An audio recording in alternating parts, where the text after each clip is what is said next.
Praise the lord. ಕರ್ತನಲ್ಲಿ ಪ್ರೀತಿಯ ದೇವ್ರ ಮಕ್ಕಳೇ, ನಿಮ್ಮೆಲ್ಲರಿಗೂ ಯೇಸು ಕ್ರಿಸ್ತನ ಮಧುರವಾದಂಥ ನಾಮದಲ್ಲಿ ವಂದನೆಗಳನ್ನು ತಿಳಿಸ್ತೇನೆ. ಇವತ್ತು ದೇವ್ರ ವಾಕ್ಯಗಳನ್ನು ಕೇಳಿಸ್ಕೊಳ್ಳಿಕ್ಕೆ ಹೋಗೋಣ. ಇವತ್ತು ದೇವ್ರಿಗೆ ಸ್ತೋತ್ರ. ನೀವು ದೇವ್ರ ವಾಕ್ಯ ಕೇಳಿಸ್ಕೊಳ್ಳುವಂಥ ಸಂದರ್ಭದಲ್ಲಿ ಯಾವ ವಾಕ್ಯ ನಿಮ್ಮ ಜೊತೆ ದೇವ್ರು ಮಾತಾಡ್ತಾನೋ ನೀವು ಆಮೇನ್ ಅಂತ ಹೇಳಿ ದೇವರಿಗೆ ಸ್ತೋತ್ರ ಮಾಡ್ರಿ. ಮತ್ತು ಇದುವರೆಗೂ ನಮ್ಮ ಯೂಟ್ಯೂಬ್ ಚಾನಲ್ಗೆ ಯಾರಾದರೂ ಸಬ್ಸ್ಕ್ರೈಬ್ ಆಗಿಲ್ಲ ಅಂದ್ರೆ ಇವತ್ತೇ ನೀವು ಸಬ್ಸ್ಕ್ರೈಬ್ ಆಗುವಂತ ಪ್ರಯತ್ನ ಮಾಡ್ರಿ. ಮತ್ತು ನಿಮ್ಮ ಏನಾದರೂ ಪ್ರಾರ್ಥನಾ ಮನವಿಗಳಿದ್ರೆ ನೀವು ಕಮೆಂಟ್ ಜಾಗದಲ್ಲಿ ನಿಮ್ಮ ಪ್ರಾರ್ಥನಾ ಮನವಿಗಳನ್ನು ತಿಳಿಸಿ. ಖಚಿತವಾಗಿ ತಪ್ಪದೆ ನಾವು ನಿಮಗೋಸ್ಕರವಾಗಿ ಪ್ರಾರ್ಥನೆ ಮಾಡ್ತಾ ಇದ್ದೀವಿ. ಯಾವ್ಯಾವ ಜಿಲ್ಲೆಗಳಿಂದ, ಯಾವ್ಯಾವ ತಾಲೂಕುಗಳಿಂದ, ಯಾವ್ಯಾವ ಪಟ್ಟಣಗಳಿಂದ ಈ ವಾಕ್ಯನ ವೀಕ್ಷಿಸ್ತಾ ಇದ್ದೀರೋ ಆ ಪಟ್ಟಣಗಳ ಹೆಸರು ಬರೆದು ದೇವರಿಗೆ ಸ್ತೋತ್ರ ಮಾಡ್ರಿ. ಆ ಪಟ್ಟಣಕ್ಕಾಗಿ, ನಿಮ್ಮ ಕುಟುಂಬಕ್ಕಾಗಿ, ನಿಮ್ಮ ಪ್ರತಿ ಪ್ರಾರ್ಥನಾ ಮನವಿಗಳಿಗೋಸ್ಕರ ತಪ್ಪದೆ ನಾವು ಪ್ರಾರ್ಥನೆ ಮಾಡುವಂತವರಾಗಿದ್ದೇವೆ. ಪ್ರಾರಂಭದಿಂದ ನೀವು ಜಾಯಿನ್ ಆದಂತವ್ರು ಮಧ್ಯದಲ್ಲಿ ಕಟ್ ಆಗುವಂತ ಪ್ರಯತ್ನ ಮಾಡಬೇಡ್ರಿ. ದೇವ್ರ ವಾಕ್ಯ ಕೇಳ್ರಿ, ಆಶೀರ್ವದಿಸಲ್ಪಟ್ಟು ನೀವು ಹೋಗ್ತಾ ಇದ್ದೀರಿ. ಎಷ್ಟು ಜನ ವಾಕ್ಯ ಕೇಳಿ ಸಂತೋಷವಾಗಿದ್ದೀರಿ?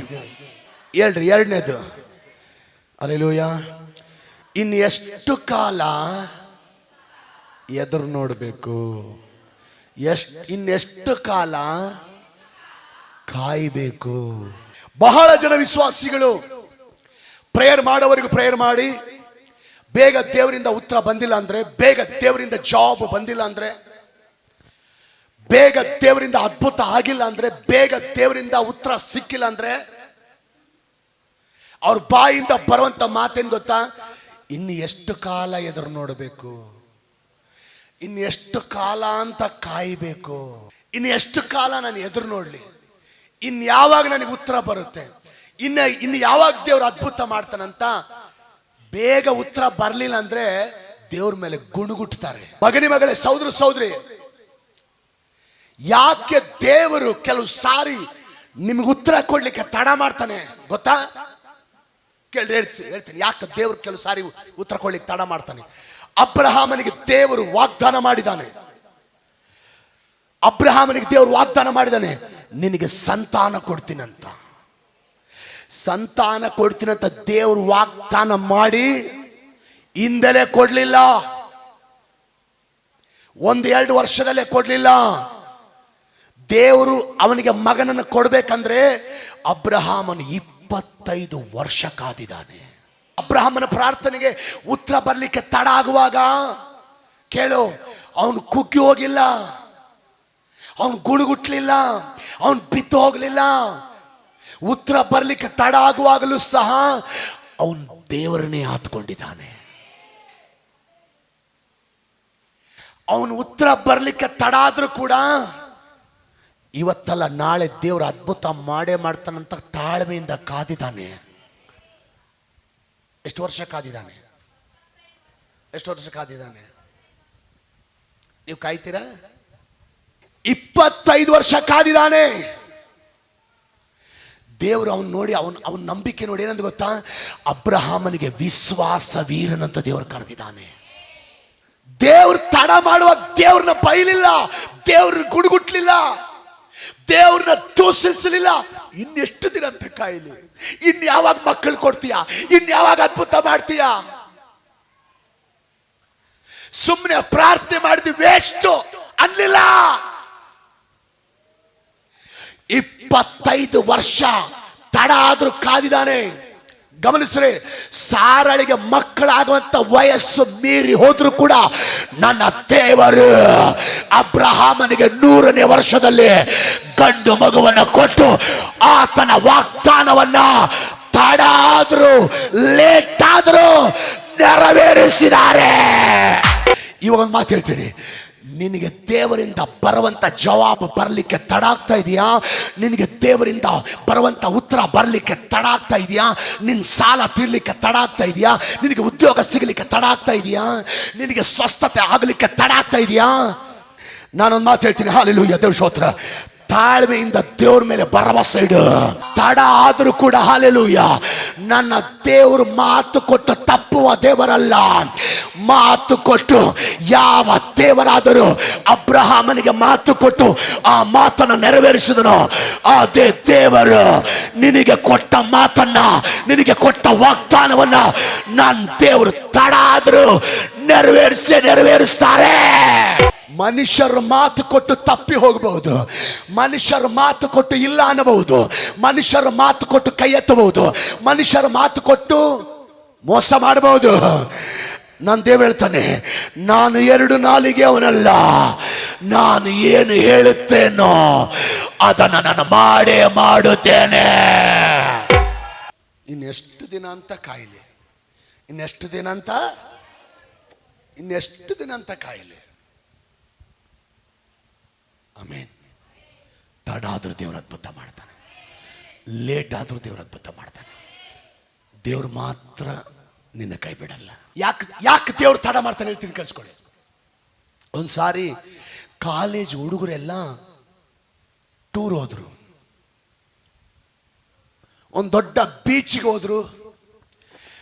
ಆ ಬೀಚಲ್ಲಿ ಎಲ್ಲ ಸಮುದ್ರ ಇದೆ, ಆ ಸಮುದ್ರ ದಂಡೆಯಲ್ಲಿ ನೀರಿರ್ತದಲ್ವಾ, ಆ ಸಮುದ್ರದ ಹತ್ರ ಹೋದ ಕೂಡಲೇ ಎಲ್ಲ ಹುಡುಗರು ಖುಷಿಯಾಗಿ ನಾನು ನೀರಲ್ಲಿ ಇಳಿಬೇಕು, ನಾನು ನೀರಲ್ಲಿ ಈಜಾಡ್ಬೇಕು ಅಂತೇಳಿ ಎಲ್ಲ ಹುಡುಗರು ಹೋಗಿ ಆ ನೀರಲ್ಲಿ ಎಗರಿ ನೀರಲ್ಲಿ ಈಜಾಡ್ಲಿಕ್ಕೆ ಪ್ರಾರಂಭಿಸಿದರು.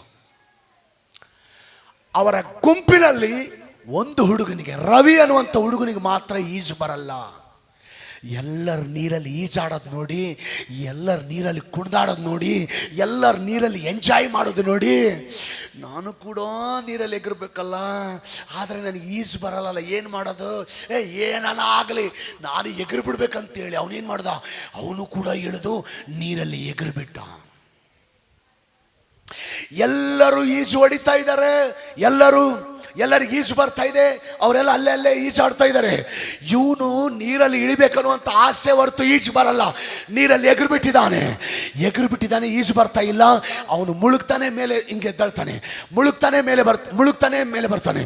ಎಲ್ಲ ಹುಡುಗರು ನೋಡಿ, ಅಯ್ಯೋಯ್ಯೋ ರವಿ ನೀರಲ್ಲಿ ಎಗರಿದ್ದಾನೆ, ಮುಳುಗ್ತಾ ಇದ್ದಾನೆ, ಅವನಿಗೆ ಈಜು ಬರ್ತಾ ಇಲ್ಲ, ಮುಳುಗೋಗ್ತಾ ಇದ್ದಾನೆ, ದಯಮಾಡಿ ಯಾರನ್ನ ಕಾಪಾಡ್ರಿ ಅಂತ ಅಲ್ಲಿರುವಂಥ ಹುಡುಗರೆಲ್ಲ ಕೂಗ್ತಾ ಇದ್ದಾರೆ.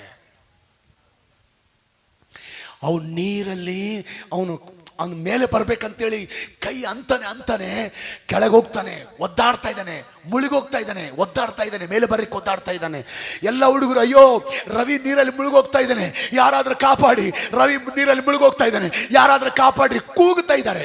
ಅಲ್ಲಿರುವಂಥ ಒಬ್ಬ ಹುಡುಗನಿಗೆ, ಶ್ರೀಧರ್ ಅನ್ನುವಂಥ ಹುಡುಗನಿಗೆ ಈಜು ಚೆನ್ನಾಗಿ ಬರುತ್ತೆ, ಈಜು ಚೆನ್ನಾಗಿ ಗೊತ್ತು. ಅವನು ಕೂಡ ಈಜು ಚೆನ್ನಾಗಿ ಬರೋದು ನೋಡಿ ಕೂಡ ಅವನನ್ನು ಹೋಗಿ ಕಾಪಾಡುವಂಥ ಪ್ರಯತ್ನ ಮಾಡ್ತಾ ಇಲ್ಲ. ಎಲ್ಲ ಹುಡುಗರು ಬೈಕೊಳ್ತಾ ಇದ್ದಾರೆ, ಇವನಿಗೆ ಸ್ವಲ್ಪನ ಬುದ್ಧಿ ಇದೆಯಾ, ಇವನಿಗೆ ಸ್ವಲ್ಪನ ಮನಸ್ಸಿದೆಯಾ, ಇವನಿಗೆ ಎಷ್ಟು ಚೆನ್ನಾಗಿ ಈಜು ಬರುತ್ತೆ, ಹೋಗಿ ಕಾಪಾಡ್ಬೋದಲ್ಲ ಅಂತ ಎಲ್ಲರೂ ಆ ಶ್ರೀಧರ್ ಅನ್ನುವಂಥ ಹುಡುಗನನ್ನು ನೋಡಿ ಬೈಕೊಳ್ತಾ ಇದ್ದಾರೆ. ಇವನು ಕಾಪಾಡ್ತಾ ಇಲ್ಲಲ್ಲ, ಅವನು ನೀರಲ್ಲಿ ಮುಳುಗಿ ಸಾಯುವುದು ನೋಡ್ತಾ ಇದ್ದಾನಲ್ಲ, ಹೋಗಿ ಕಾಪಾಡುವಲ್ಲ ಅಂತ ಎಲ್ಲ ಹುಡುಗರು ಬೈಕೊಳ್ತಾ ಇದ್ದಾರೆ. ಆ ಹುಡುಗ ಮೇಲೆ ಬರ್ಬೇಕಂತೇಳಿ ಕೈ ಹೊಡೆದು ಸಾಕಾಗಿ ಕೈ ಕೂಡ ನಿಲ್ಲಿಸ್ಬಿಟ್ಟ, ನೀರಲ್ಲಿ ಮುಳುಗೋಗ್ತಾ ಇದ್ದಾನೆ. ಯಾವಾಗ ಅವನು ಕೈ ಹೊಡೆಯೋದು ನಿಲ್ಲಿಸಿದನೋ, ನಿಸ್ಸಾಯಕ ಸ್ಥಿತಿ ಆದನೋ, ಅವನು ಫುಲ್ ಟಯರ್ಡ್ ಆದನೋ, ಇನ್ನು ಕೈ ಕೂಡ ಹೊಡೆಯಕ್ಕಾಗದಲ್ವಂತ ಸ್ಥಿತಿಗೆ ಬಂದನೋ, ಶ್ರೀಧರ್ ಎಗರಿ ಅವನು ಕೂದಲು ಜುಟ್ಟಿಡ್ಕೊಂಡು ದಂಡೆಗೆಳಕ ಬಂದು ಅವನನ್ನು ಬಿಡ್ತಾ ಇದ್ದಾನೆ. ಅವನ ಪ್ರಾಣ ಉಳಿತಾ ಇದೆ. ಎಲ್ಲ ಹುಡುಗರು ಕಾಪಾಡುವಲ್ಲ ಅಂತ ಬೈಕೊಂಡಿದ್ರಲ್ಲ, ಖುಷಿ ಆಗ್ಬಿಡ್ತು. ಶ್ರೀಧರ್ ನೀನು ಬೇಗ ಕಾಪಾಡಲಿಲ್ಲಲ್ಲ, ನಿನ್ನ ತಪ್ಪಾಗಿ ಅರ್ಥ ಮಾಡ್ಕೊಂಡ್ಬಿಟ್ವಿ, ಕ್ಷಮಿಸು, ಥ್ಯಾಂಕ್ಸ್ ನೀನು ಕಾಪಾಡಿದ್ದಕ್ಕೆ. ಹೌದು, ಅವನು ನೀರಲ್ಲಿ ಮುಳುಗಿ ಒದ್ದಾಡುವಾಗ ನೀನು ಹೋಗಿ ಯಾಕೆ ಕಾಪಾಡಲಿಲ್ಲ, ಯಾಕೆ ಲೇಟಾಗಿ ಹೋಗಿ ಕಾಪಾಡ್ದಂತಂದ್ರೆ, ಆ ಶ್ರೀಧರ್ ಅನ್ನಂತೆ, ನಾನು ಆವಾಗಲೇ ಹೋಗಿ ಕಾಪಾಡಿದ್ರೆ ಅವನು ಕಾಪಾಡಿಕೊಳ್ಳುವಂಥ ಪ್ರಯತ್ನದಲ್ಲಿ ನನ್ನ ಗಟ್ಟಿಯಾಗಿ ಹಿಡ್ಕೊಂಡ್ಬಿಡ್ತಿದ್ನ, ಆವಾಗ ನಾನು ಮುಳುಗೋಗ್ಬಿಡ್ತಿದ್ದೆ, ಅವನು ಮುಳುಗೋಗ್ಬಿಡ್ತಿದ್ದ. ಯಾವಾಗ ಅವನು ಕೈಯನ್ನು ಒಡೆಯೋದು ಸ್ಟಾಪ್ ಮಾಡಿದನೋ, ಇನ್ನು ನಿಸ್ಸಾಯಕ ಸ್ಥಿತಿಗೆ ಸೇರಿದನೋ, ಆವಾಗ ಹೋಗಿ ನನಗೆ ಈಸಿ ಆಯ್ತು ಅವನನ್ನು ಕಾಪಾಡಿಕೊಂಡು ಬರಲಿಕ್ಕೆ. ಪ್ರಿಯ ದೇವ್ರ ಮಕ್ಕಳಿಗೆ ಗಮನಿಸ್ರಿ, ನೀರಲ್ಲಿ ಮುಳುಗುತ್ತಿದ್ದಂಥ ವ್ಯಕ್ತಿ ತನ್ನ ಶಕ್ತಿ ಮೇಲೆ ಆಧಾರಗೊಂಡು ತನ್ನನ್ನು ತಾನು ರಕ್ಷಿಸಿಕೊಳ್ಳುವಂತ ಪ್ರಯತ್ನ ಮಾಡೋವರೆಗೂ ಅವನನ್ನು ಯಾರಾದ್ರೂ ಕಾಪಾಡಿದ್ರ? ಯಾವಾಗ ಕಾಪಾಡಿದ್ರು? ತನ್ನನ್ನು ತಾನು ರಕ್ಷಿಸಿಕೊಳ್ಳಕ್ಕಾಗಲ್ಲ ಅನ್ನುವಂಥ ಪರಿಸ್ಥಿತಿಯಲ್ಲಿ ಹೋಗಿ ಏನ್ ಮಾಡಿದ್ರು? ದೇವರು ಕೂಡ ಯಾಕೆ ನಿನ್ನ ವಿಷಯದಲ್ಲಿ ಸಹಾಯ ಮಾಡ್ಲಿಕ್ಕೆ ತಡ ಮಾಡ್ತಾನೆ ಗೊತ್ತಾ? ನನಗೇನು ಅವರಿದ್ದಾರೆ, ನನಗೇನು ಬಂಧುಗಳಿದ್ದಾರೆ, ನನಗೇನು ಸಂಬಂಧಿಕರಿದ್ದಾರೆ, ನನಗೇನು ಅಧಿಕಾರಿಗಳಿದ್ದಾರೆ, ನನಗೇನು ಆ ರಾಜಕೀಯ ವ್ಯಕ್ತಿಗಳು ಗೊತ್ತು, ನನಗೇನು ಅಷ್ಟು ನಾಲೆಡ್ಜ್ ಇದೆ ಅಂತ ಬಿಲ್ಡಪ್ ಕೊಡ್ತೀಯಲ್ಲ, ಅದಕ್ಕೆ ದೇವ್ರು ಸುಮ್ಮನಿದ್ದಾನೆ. ನನಗೇನು ಅವ್ರು ಗೊತ್ತು, ನನಗೇನು ಅಷ್ಟು ಜ್ಞಾನ ಇದೆ, ನನಗೇನು ರಾಜಕೀಯ ವ್ಯಕ್ತಿಗಳು ಗೊತ್ತು, ನನಗೇನು ಸಂಬಂಧಿಕರಿದ್ದಾರೆ, ನನಗೇನು ರಿಲೇಷನ್ಸ್ ಇದ್ದಾರೆ, ನನಗೇನು ಕುಟುಂಬದವರಿದ್ದಾರೆ ಅಂತ ಬಿಲ್ಡಪ್ ಕೊಡ್ತೀಯಲ್ಲ, ಅದಕ್ಕೆ ದೇವರು ಯಾವಾಗ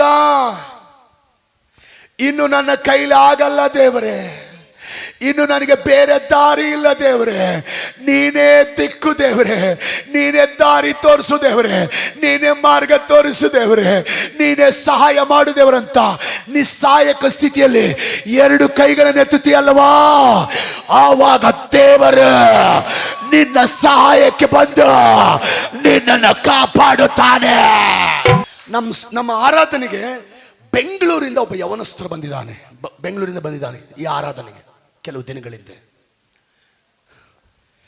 ನಾನು ಸ್ವಸ್ಥತಾ ಪ್ರಾರ್ಥನೆ ಮಾಡ್ತೀನಿ, ಅವಾಗ ಪ್ರಾರ್ಥನೆ ಮಾಡ್ತೀನಿ, ಸ್ವಸ್ಥತಾ ಪ್ರಾರ್ಥನೆ ಮಾಡ್ತೀನಿ, ಮುಂದೆ ಲೈನ್ ಜನ ನಿಲ್ಸ್ಕೊಂಡು ಆತನು ಸ್ವಸ್ಥತಾ ಪ್ರಾರ್ಥನೆ ನಿಂತ್ಕೊಂಡಿದ್ದಾನೆ. ನಾನು ಹೊಸ ಮುಖ ನೋಡಿ ಕೇಳಿದೆ, ಯಾರು ಬ್ರದರ್ ನೀವು, ಎಲ್ಲಿಂದ ಬಂದಿದ್ದೀರಿ? ಆತ ಹೇಳಿದ, ನಾನು ಬೆಂಗಳೂರಿಂದ ಬಂದಿದ್ದೀನಿ ಸರ್ ಆರಾಧನೆಗೆ. ನನ್ನ ಸಮಸ್ಯೆ ಏನು ಗೊತ್ತಾ ಸರ್, ನಮ್ಮದು ಸ್ವಂತ ಆಂಧ್ರದಲ್ಲಿ ಇರ್ತೀನಿ, ನಾನು ಇಂಜಿನಿಯರಿಂಗ್ ಓದಿದ್ದೀನಿ, ನನ್ನ ಓದಿಗೆ ತಕ್ಕಂಥ ಕೆಲಸ ಹುಡುಕ್ಬೇಕಂತ ಮನೆ ಬಾಡಿಗೆ ಮಾಡಿ ಬೆಂಗಳೂರಲ್ಲಿ 3 ತಿಂಗಳು ಕೆಲಸ ಹುಡುಕಿನಿ ಸರ್. ನನ್ನ ವಿದ್ಯಾಭ್ಯಾಸಕ್ಕೆ ತಕ್ಕಂಥ ಕೆಲಸ ಸಿಕ್ಕಿಲ್ಲ ಸರ್, ಇನ್ನು ಹುಡುಕ್ತಾ ಇದ್ದೀನಿ. ನನ್ನ ಪ್ರಯತ್ನ ಎಲ್ಲ ಮುಗಿದೋಗಿದೆ ಸರ್, ನಾನು ಮಾಡಬೇಕಾದಂಥ ಪ್ರಯತ್ನ ಎಲ್ಲ ಮಾಡಿದ್ದೀನಿ ಸರ್, ಕೆಲಸ ಸಿಗ್ತಾ ಇಲ್ಲ ಸರ್. ಅದಕ್ಕೋಸ್ಕರ ದಯಮಾಡಿ ನನಗೋಸ್ಕರ ಪ್ರಾರ್ಥನೆ ಮಾಡಿ. ನಾನೊಂದು ಮಾತು ಹೇಳಿದ್ದೀನಿ, ಬ್ರದರ್ ನೀನು ದೇವರ ಹತ್ರ ಕೈ ಎತ್ತಿ ಹೇಳು, ಅಯ್ಯ ಇನ್ನು ನನ್ನಿಂದ ಏನಾಗಲ್ಲಯ್ಯ, ಇನ್ನು ನನ್ನಿಂದ ಏನು ಜರುಗಲ್ಲಯ್ಯ, ನೀನೇ ದಿಕ್ಕಯ್ಯ, ನೀನೇ ಸಹಾಯ ಮಾಡಯ್ಯ, ನೀನೇ ದಾರಿ ತೋರಿಸಯ್ಯ, ನೀನೇ ಜಾಬ್ ಕೊಡಿಸ್ಬೇಕಯ್ಯ ಅಂತ ದೇವ್ರನ್ನ ಹತ್ಕೊಂಡು ದೇವಶೋತ್ರ ನಿನ್ನ ನಿಸ್ಸಹಾಯಕ ಸ್ಥಿತಿಯಲ್ಲಿ 2 ಕೈಗಳತ್ತು ದೇವರಿಗೆ ಮೊರೆ ಇಡು ಅಂತ ಹೇಳಿದ್ದೀನಿ. ಅದೇ ರೀತಿ ಪ್ರಾರ್ಥನೆ ಮಾಡಿದ್ದಾನೆ. ಪ್ರಾರ್ಥನೆ ಮುಗಿಸ್ಕೊಂಡು ವಾಪಸ್ ಹೋಗಿದ್ದಾನೆ ಬೆಂಗಳೂರಿಗೆ. ಮತ್ತೆ ಜಾಬ್ ಹುಡುಕ್ಲಿಕ್ಕೆ ಪ್ರಯತ್ನ ಮಾಡಿದ್ದಾನೆ. 3 ದಿನ ಆದಮೇಲೆ ಸತ್ಯ ಹೇಳ್ತಾ ಇದ್ದೀನಿ, 3 ದಿನ ಆದ್ಮೇಲೆ ಫೋನ್ ಮಾಡಿದ್ದಾನೆ, ಸಾರ್ ನನಗೆ 50,000 ರೂಪಾಯಿ ಸಂಬಳ ಇರುವಂತ ಕೆಲಸ ದೇವರು ಕೊಟ್ಟಿದ್ದಾರೆ. ಯಾವಾಗ ದೇವ್ರ ಕಾರ್ಯ ಮಾಡ್ದ? ಇನ್ನು ನನ್ನಿಂದ ಬೇರೆ ದಾರಿ. ನೀವು ಬಿಲ್ಡಪ್ ಕೊಟ್ಟರೆ ದೇವ್ರು ಸುಮ್ಮನೆ ಇರ್ತಾನೆ. ಅವ್ರು ಯಾಕೆ ಭಾಳ ಬಿಲ್ಡಪ್ ಕೊಡ್ತಾರೆ? ಅವ್ರಿಗೇನು ಅವ್ರ ದೊಡ್ಡಪ್ಪ ಅದನಂತೆ, ಅವ್ರ ಚಿಕ್ಕಪ್ಪ ಅದನಂತೆ, ಅವ್ರ ಮಾಮ ಅದನಂತೆ, ಅವ್ರು ಯಾರೋ ರಾಜಕೀಯ ವ್ಯಕ್ತಿ ಇದಾರಂತೆ, ಮಾಡ್ಕೊಳ್ಳಿ ಬಿಡು ಅಂತ ದೇವ್ರು ಸುಮ್ಮನೆ ಇರ್ತಾನೆ. ಹೇಳ್ರಿ ಎಸಯ್ಯ, ನನಗೆ ನೀನೇ ದಿಕ್ಕಪ್ಪ, ನೀನೇ ದಿಕ್ಕಪ್ಪ, ಕೆಲಸ ಆಗುತ್ತೆ. ಜೋರಗಳನ್ನ ಹಾಲೆಲೂಯಾ, ಹಾಲೆಲೂಯಾ. ಮಾರ್ತ ಮರಿಯಳ ತಮ್ಮ ಸೀರಿಯಸ್ ಅಲ್ಲಿದ್ದಾನೆ. ಅವಾಗ ಮಾರ್ತ ಮರಿ ಹೋಗಿ ಏಸಯ್ಯನ ಕರೀತಾರೆ, ಅಯ್ಯ ನಮ್ಮ ತಮ್ಮ ಸೀರಿಯಸ್ ಇದ್ದಾನಯ್ಯ, ಬಂದು ಪ್ರಾರ್ಥನೆ ಮಾಡಂತ ಕರೆದಿದ್ದಾರೆ. ಆಗ ಏಸಯ್ಯ ಹೋಗ್ಲಿಕ್ಕೆ ಕಲೀಲಿಲ್ಲ, ಏಸಯ್ಯಗೆ ಹೋಗ್ಲಿಕ್ಕೆ ಕಲೀಲಿಲ್ಲ, ವಾಪಸ್ ಹೋಗಿದ್ದಾರೆ. ವಾಪಸ್ ಹೋಗುವಾಗ ತಮ್ಮ ಸತ್ತೋದನು. ತಮ್ಮ ಸತ್ತೋದ್ ಕೂಡಲೇ ಕೇಳ್ರಿ, ತಮ್ಮ ಸತ್ತೋದ್ ಕೂಡಲೇ ತಕೊಂಡೋಗಿ ಅವನನ್ನ ಗವಿ ಒಳಗಡೆ, ಸಮಾಧಿಯ ಗವಿ ಒಳಗಡೆ ಅವನನ್ನ ಸಮಾಧಿ ಮಾಡಿದ್ದಾರೆ. ಅವನು ಸತ್ತು 4 ದಿನ ಆಗಿದೆ. 4ನೇ ದಿನದಲ್ಲಿ ಯೇಸು ಸ್ವಾಮಿ ಮಾರ್ತ ಮರಿಯಳಿರುವಂತ ಆ ಊರಿಗೆ ಬಂದ. ಯೇಸು ಸ್ವಾಮಿ ಬಂದನಂತ ಗೊತ್ತಾದ ಕೂಡಲೇ ಮಾರ್ತ ಓಡಿ ಹೋಗಿ ಹೇಳ್ತಾಳೆ, ಅಯ್ಯ ನೀನು ಅವತ್ತೇ ಬಂದಿದ್ರೆ ನಮ್ಮ ತಮ್ಮ ಸಾಯ್ತಿರ್ಲಿಲ್ಲಯ್ಯ, ನೋಡಯ್ಯ ಇವಾಗ ನಮ್ಮ ತಮ್ಮ ಸತ್ತೋಗಿ 4 ದಿನ ಆಗಿದೆ, ಸಮಾಧಿಯಲ್ಲಿದ್ದಾನಯ್ಯ, ಅತ್ತಳು.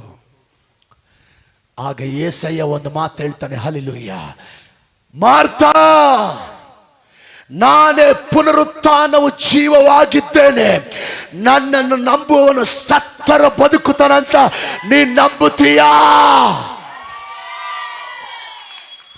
ನಡಿ ಸಮಾಧಿ ಹತ್ರ ಹೋಗೋಣ, ನಿನ್ ತಮ್ಮನ ಸಮಾಧಿ ಹತ್ರ ಹೋಗೋಣ ಅಂತೇಳಿ ಏಸಯ್ಯ ಲಾಜರ್ನ ಸಮಾಧಿ ಹತ್ರ ಹೋಗಿದ್ದಾನೆ. ಸಮಾಧಿ ಮುಂದೆ ನಿಂತ್ಕೊಂಡಿದ್ದಾನೆ. ಸೇವಕರಿಗೆ ಹೇಳ್ತಾನೆ, ಆ ಸಮಾಧಿಗೆ ಮುಚ್ಚಿದಂತ ಆ ಕಲ್ಲು ತೆಗಿರಂತ ಸೇವಕರು ಸಮಾಧಿಗೆ ಮುಚ್ಚಿದಂತ ಕಲ್ಲನ್ನು ತೆಗೆದಿದ್ದಾರೆ. ಸಮಾಧಿ ಮುಂದೆ ನಿಂತ್ಕೊಂಡು ಏಸ ಹೇಳ್ತಾನೆ, ಲಾಜರ ಎದ್ದು ಹೊರಗೆ ಬಾ ಅಂತ ಒಂದು ಮಾತು ಹೇಳಿದಾನೆ. ಒಂದು ಮಾತು ಹೇಳಿದ ಕೂಡಲೇ ಸತ್ತು ಹೋಗಿರುವಂತ ಲಾಜರ್ನ ಎದ್ದು ಬರ್ತಾ ಇದ್ದಾನೆ.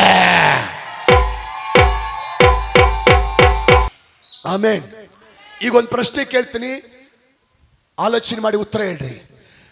4 ದಿನದ ಹಿಂದೆ ಏಸಯ್ಯ ಬಂದಿದ್ರೆ, ಯೇಸು ಸ್ವಾಮಿ ಲಾಜರ್ಗೆ ಬಹಳ ಜ್ವರ ಬಂದಿತ್ತು, ಯೇಸು ಸ್ವಾಮಿ ಬಂದು ಪ್ರಾರ್ಥನೆ ಮಾಡ್ದ, ಜ್ವರ ಹೋಯ್ತು ಅಂತ ಬೈಬಲ್ಲಾಗ ಬರೀತಿದ್ರು. ಕರೆಕ್ಟ್ ಹೇಳದ್ ನಾನು ಹೇಳ್ದು ಕರೆಕ್ಟಾ? ಯೇಸು ಸ್ವಾಮಿ ಬಂದು ಪ್ರಾರ್ಥನೆ ಮಾಡಿದ, ಜ್ವರ 4 ದಿನ ಲೇಟ್ ಆಗಿ ಬಂದಿದ್ದಕ್ಕೆ ಯೇಸು ಸ್ವಾಮಿ ಸತ್ತು ಹೋದ, ಲಾಜರ್ನನ್ನ ಬದುಕಿಸಿದಂತ ಬೈಬಲ್ ಅಲ್ಲಿ ಬರೆಯಲ್ಪಡುವಂತೆ ಆಯ್ತು. ನಾನು ಹೇಳ್ತೇನೆ, ಇವಾಗ ಬಂದಿದ್ದು ಬೆಟ್ರಾ ಬೆಸ್ಟಾ, ಅವಾಗ ಬಂದಿದ್ರೆ ಬೆಟ್ರಾ? ಮುಂಚೆ ಬಂದಿದ್ದು ಬೆಟ್ರಾ, ತಡವಾಗಿ ಬಂದಿದ್ದೆ ಬೆಟ್ರಾ? ತಡವಾಗಿ ಬಂದಿದ್ದೆ ಬೆಸ್ಟ್. ಯಾಕಂದ್ರೆ ದೇವರ ಲೇಟ್ ಆಗಿ ಬಂದರೂ ಕೂಡ ಲೇಟೆಸ್ಟ್ ಆಗಿ ಸತ್ತು ಹೋಗಿರುವಂತ ಲಾಜರ್ನ ದೇವರು ಎಬ್ಬಿಸಿದ್ದಾರೆ. ಅಲ್ಲೇಲೂಯಾ. ನಾನು ಅವಾಗ ಹೇಳಿದ್ದೀನಿ, ನಿನ್ ಪ್ರಾರ್ಥನೆಗೆ ಉತ್ತರ ಬರ್ಲಿಕ್ಕೆ ತಡ ಆಗ್ತಾ ಇದೆ ಅಂದ್ರೆ ನೀನ್ ಅನ್ಕೋಬೇಕು ಉತ್ತರ ಬರೋದೇ ಇಲ್ಲ ಅಂತಲ್ಲ, ದೇವರು ದೊಡ್ಡ ಕಾರ್ಯ ಮಾಡ್ಲಿಕ್ಕೋಸ್ಕರ ತಡ ಮಾಡ್ತಾ ಇದ್ದಾರೆ.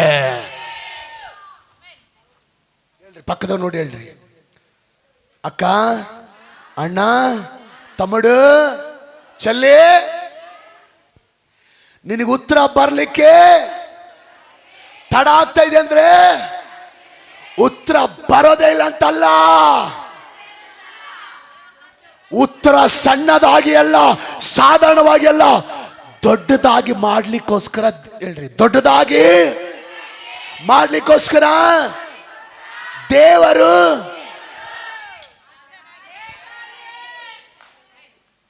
ದೊಡ್ಡದಾಗಿ ಮಾಡ್ಲಿಕ್ಕೋಸ್ಕರ ದೇವರು ತಡ ಮಾಡ್ತಾ ಇದ್ದಾನೆ. ದೇವರು ತಡ ಮಾಡ್ತಾನಂದ್ರೆ ಅರ್ಥ ಏನು? ಸಿಗೋದೇ ಇಲ್ವಾ, ಆಗೋದೇ ಇಲ್ವಾ, ಜರ್ಗದೇ ಇಲ್ವಾ, ಅದರ ಆಸೆ ಮರ್ತೇ ಬಿಡ್ಬೇಕಾ? ಮತ್ತೇನು ಅರ್ಥ?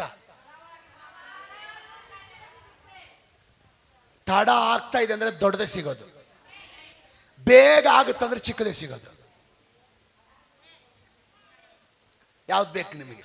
ಬೇಗ ಆಗ್ಬೇಕಂದ್ರೆ ಸಣ್ಣದು, ತಡ ಆಗ್ಬೇಕಂದ್ರೆ ದೊಡ್ಡದು. ತಡ ಆದ್ರೂ ಪರವಾಗಿಲ್ವಾ?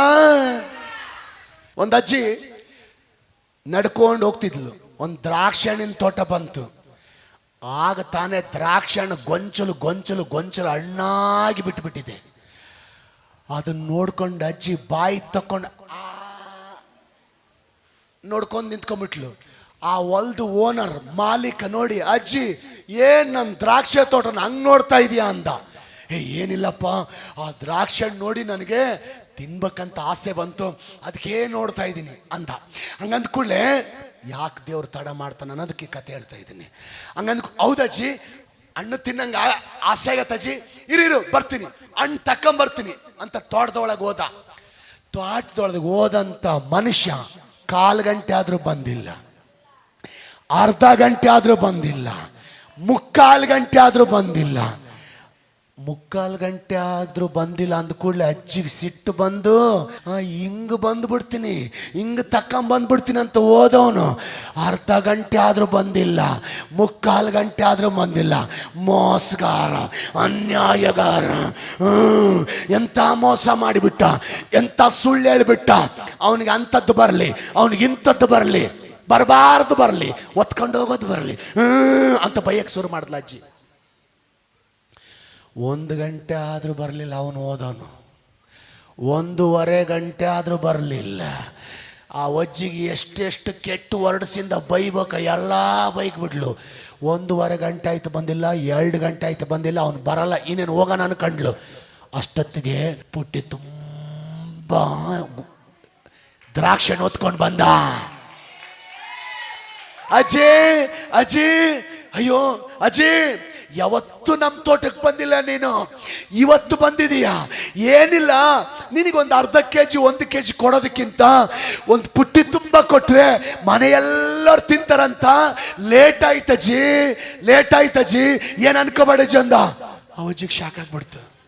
ಅಯ್ಯೋ ಪಾಪ, ಸುಮ್ಮನೆ ಬೈಕೊಂಬಿಟ್ಟಲ್ಲ, ಅವನು ತರದೇ ಇಲ್ಲ ಅನ್ಕೊಂಬಿಟ್ಟೆ.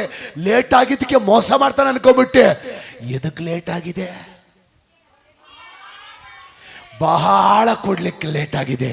ಅಮ್ಮ, ದೇವರು ಕೂಡ ನಿನ್ನ ಜೀವಿತದಲ್ಲಿ ಯಾಕೆ ಲೇಟ್ ಮಾಡ್ತಾನೆ ಗೊತ್ತಾ? ಸ್ವಲ್ಪ ಕೊಡ್ಬೇಕಂತಲ್ಲ, ಮಾಮೂಲಿಯಾಗಿ ಕೊಡ್ಬೇಕಂತಲ್ಲ, ಹೆಚ್ಚಾಗಿ ಕೊಡ್ಲಿಕ್ಕೋಸ್ಕರ, ಸಮೃದ್ಧಿಯಾಗಿ ಕೊಡ್ಲಿಕ್ಕೋಸ್ಕರ, ತುಂಬಿ ಹೊರ ಸೂಸುವಷ್ಟು ಕೊಡ್ಲಿಕ್ಕೋಸ್ಕರ ದೇವರು ತಡ ಮಾಡ್ತಾರೆ. ಆಮೆನ್. ದೇವ್ರು ಲೇಟ್ ಮಾಡ್ತಾ ಇದ್ದಾನೆ, ಅರ್ಥ ಏನು? ತೋಟದ ಓನರ್ ಲೇಟ್ ಮಾಡಿದ್ದು ಯಾಕೆ? ಕೊಡದೇ ಇಲ್ಲದಕ್ಕ, ಬಹಳ ಕೊಡ್ಲಿಕ್ಕೆ. ದೇವರು ಸಹ ನಿನ್ನ ಜೀವಿತದಲ್ಲಿ ಕೆಲವು ಸಾರಿ ನಿನ್ನ ಪ್ರಾರ್ಥನೆಗೆ ಉತ್ತರ ಕೊಡ್ಲಿಕ್ಕೆ ದೇವರು ತಡ ಮಾಡ್ತಾನೆ ಅಂದ್ರೆ ಅರ್ಥ ಏನು? ದೊಡ್ಡದಾಗಿ ಕೊಡ್ಲಿಕ್ಕೆ, ಹೆಚ್ಚಾಗಿ ಕೊಡ್ಲಿಕ್ಕೆ. ಆಮೇನ್. ಇನ್ನು ಎಷ್ಟು ಕಾಲ ಯಾಕೆ ಕಾಯ್ಬೇಕು? ಪುಟ್ಟಿ ತುಂಬ ದ್ರಾಕ್ಷಿ ಬರ್ತದೆ ಕಾದ್ರೆ, ಪುಟ್ಟಿ ತುಂಬ ಬರುತ್ತೆ ಕಾದ್ರೆ. ನನಗೆ ದೇವರು ಏನೇ ಕೊಟ್ಟರು ಲೇಟಾಗಿ ಕೊಟ್ಟನ, ಬಟ್ ತಗೋಬೇಕಾದ್ರೆ ಸಣ್ಣದು ತಗೊಂಡಿಲ್ಲ, ನಾನು ದೊಡ್ಡದಾಗಿ ತಗೊಂಡಿದ್ದೀನಿ. ಚಪ್ಪಾಳೆ ತಟ್ಟಿ ದೇವರಿಗೆ. ಆಮೆನ್. ದೇವರಿಗೆ ಸ್ತೋತ್ರ. ಇವತ್ತು ಸಹ ದೇವರಿಗೆ ಸ್ತೋತ್ರ. ಎಷ್ಟು ಜನ ನಂಬುತ್ತೀರಿ? ಹಲ್ಲೆಲೂಯಾ. ಇವತ್ತಲ್ಲ ನಾಳೆ ದೇವರು ಅದ್ಭುತ ಮಾಡೇ ಮಾಡ್ತಾನೆ. ಇವತ್ತಲ್ಲ ನಾಳೆ ದೇವರು ಕಾರ್ಯ ಮಾಡೇ ಮಾಡ್ತಾನೆ. ಸತತವಾಗಿ ಪ್ರಾರ್ಥಿಸುವಾಗ, ಕಂಟಿನ್ಯೂಸ್ ಆಗಿ ಪ್ರಾರ್ಥಿಸುವಾಗ, ಎಡಬಿಡದೆ ಪ್ರಾರ್ಥಿಸುವಾಗ, ಬೇಸರಗೊಳ್ಳದೆ ಪ್ರಾರ್ಥಿಸುವಾಗ, ಚಿಕ್ಕ ಮಗುವಿನ ತರ ಪ್ರಾರ್ಥಿಸುವಾಗ ನನ್ನ ದೇವರು ಕಾರ್ಯ ಮಾಡೇ ಮಾಡ್ತಾನೆ. ಎಷ್ಟು ಜನ ನಂಬುತ್ತೀರಾ?